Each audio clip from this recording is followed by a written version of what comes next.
Hello everyone, I'm Karina, and today I'm presenting my research tracing interstitial spaces of Al Fahidi, Dubai. I focus on this district because, in a city known for its hyper regulated urban environment, public spaces is often branded and closely monitored. My research traces the gaps within that regulation, investigating how unoccupied residual voids become vital spots for the community's everyday activity. Al Fahidi, with its narrow retail corridors and service alleyways, generates a high density of structurally ambiguous spaces. My research argues that these are not just urban leftovers, but systematic possibilities for urban resilience. I define this phenomenon as a functional gap. Communities utilize these unoccupied edges and pockets for activities that formalized public spaces simply cannot accommodate, specifically thermal relief and informal economic expansion. This hidden network is what allows the district to function under the pressure of high density and a harsh climate. Before we proceed, in this study, interstitial spaces are defined as ambiguous portions of the urban fabric located between planned programs and dominant structures. My research began with a mass void analysis to locate physical gaps, but the core of the study relied on a walking trail map. By physically walking this route, I was able to trace how activity spills out from crowded social nodes like mosques, restaurants, cafeterias into neighboring voids.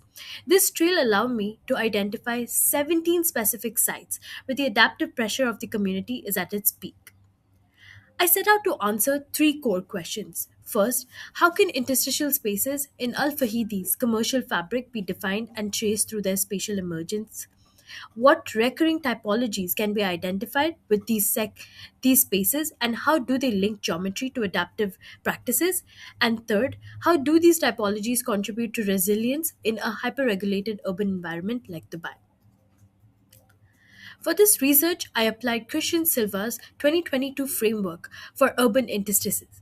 To classify as a true interstitial spaces, a site must meet three criteria: structural ambiguity, that is, no predetermined program; a residual origin, it is an unintended byproduct of the grid; and a functional flexibility. It supports spontaneous and overlapping uses. Now, these criteria are seen globally, for example, looking into case studies from the infrastructural overlaps under Tokyo highways to the industrial edges of Brooklyn. These examples prove that when a space lacks a clear owner or purpose, it creates a vacuum that is inevitably filled by human adaptation and the life in the gaps of the city.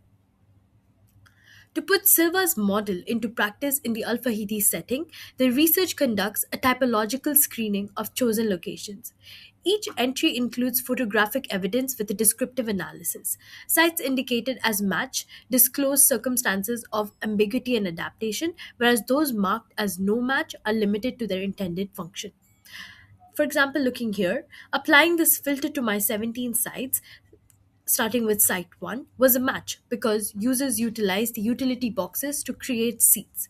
In contrast to site 4, was a no match because it was designed strictly for delivery logistics. So people use it exactly as intended, meaning it lacks the ambiguity needed for social change.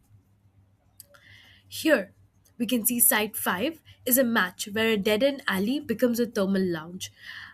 Whereas Site 8, the temporal playground, is a standout example. It shows how the community uses cardboard boxes as wickets to turn around into a cricket pitch as soon as the traffic flow stops at night.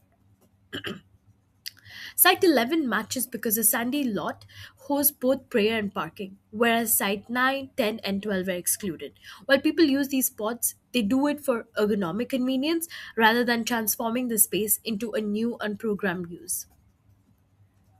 Site 14, the acoustic pocket, is a match because high walls provide a rare quiet zone, for example, picking up calls. Site 15 is a match where the overscale geometry creates a vacuum for social interaction. Site 13 failed the screening because the addition of fortified bollards removed the spatial uncertainty needed for appropriation.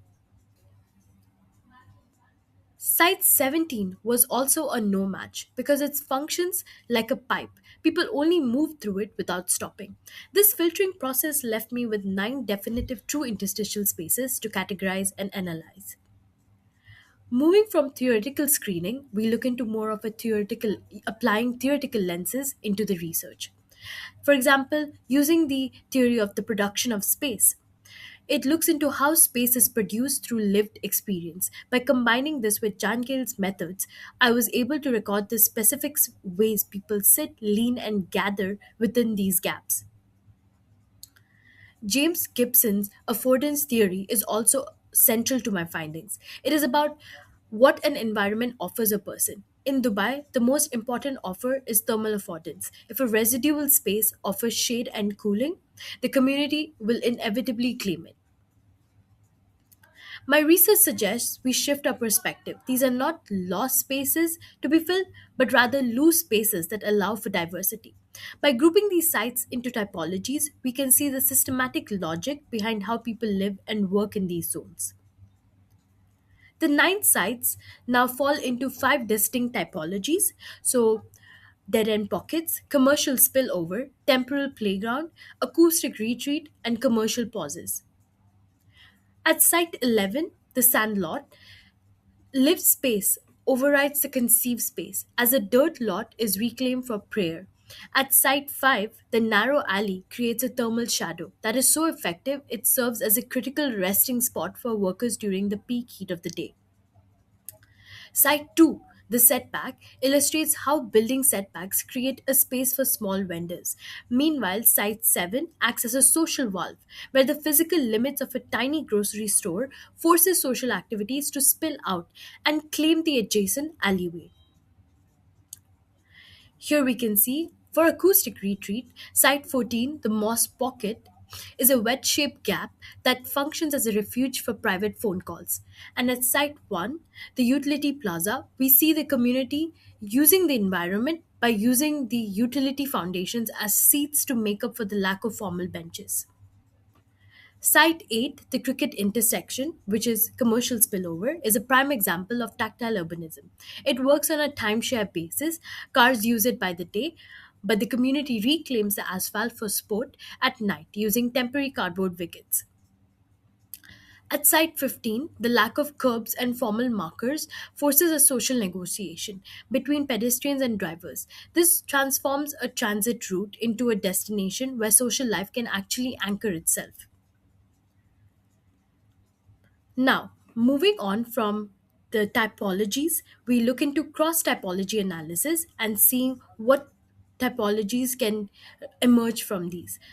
For example, we start with climate niche, where comparing these sites reveals that enclosure is the main driver of use. Deep alleys are all day zones due to their microclimates, whereas open services are evening use zones activated only after sunset. Structural ambiguity is what drives resilience. When a space appears unfinished, it invites people to act. However, this is fragile. Once formal barriers or no sitting signs are added, the social lives of that gap is immediately stopped. Ultimately, these interstitial spaces act as safety valves. For Al Fahidi, they absorb the acoustic, logistical, and commercial pressures that the formal planned city simply isn't designed to handle. Theoretically, now, theoretically, this study proves that affordance is temporal. It changes by the hour. It also challenges the view of these areas as lost space, proving they're actually vital, high use civic infrastructure. For planners, I advocate for design refusal. We do not always need to resolve every square meter. Leaving spaces open ended allows the community the freedom to negotiate their own needs and stay resilient. In conclusion, the interstitial spaces of Al Fahidi are models of urban resilience, not flaws to be corrected. By preserving these spaces, we protect the social glue that keeps the community together. Quickly looking into the references that help back up the research. And lastly, Al Fahidi teaches us a vital lesson for the future of urbanism. The most high functioning spaces in a city are often those that are never planned. In the heat of the desert, it is the loose space that provides the strongest social glue. Thank you.